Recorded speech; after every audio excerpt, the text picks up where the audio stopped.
Aku ki ratu sabar. Ora tau nesu. Kowe ngunekke aku dengan kata-kata, aku ya ngunekke gendhi dengan kata-kata. Kuwi jenenge wis Dro. Inggih. Mula aja sok nganti nyacat karo Nalendra. Mboten sinuwun. Saking pamawas kula kok kirangipun namung mekaten. Sabab menawi panjenengan nedheng lenggah dampar menika kathah para nayaka ingkang sami klesik-klesik ngraosi panjenengan. Wondene uninipun kok kaya ora wangun dadi ratu. Ora apa-apa. Nek ra sing do guyu kuwi terhibur. Inggih. Mongko wong hibur masyarakat kuwi entuk pahala. Dadi nadyan aku ora omong, aku ora ngopo-ngopo, aku lagi metu raiku tok do guyu kuwi termasuk pahala. Mula wis pantes nek aku entuk ketrima dadi ratu. Oh, ngaten. Aja dadi ratu kok diserem-seremke. Aja kok dadi ratu kok di medani-medanke.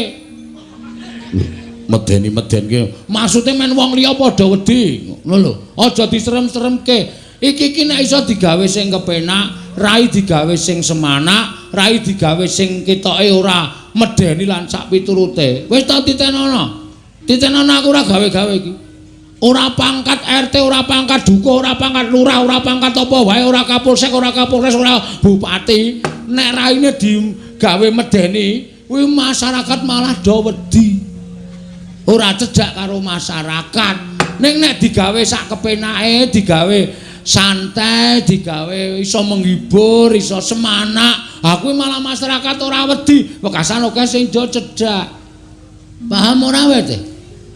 Ngertos niku. Esuk nek ora ngrupak-ngrupakke ratu ya? Inggih. Tugel gulumu. Iya mboten. Mboten sinuwun. Sepisan iki tak terima-terimake. Kowe wong loro do ora ngerti to, apa to sebabe aku sing rumangsa kurang? Ha iki do nyawango dampar sisihku iki. Dampar sisih panjenengan.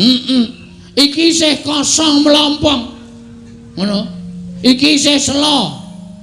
Monggo sing jeneng ratu kuwi kudu nyanding paramek. Kersanipun Kuwi lho sing mau wedok dadi ratu kuwi lho. Prameswari. Oh, Prameswari. Kok paramek? Prameswari. Ngono. Prameswari ku durung ana.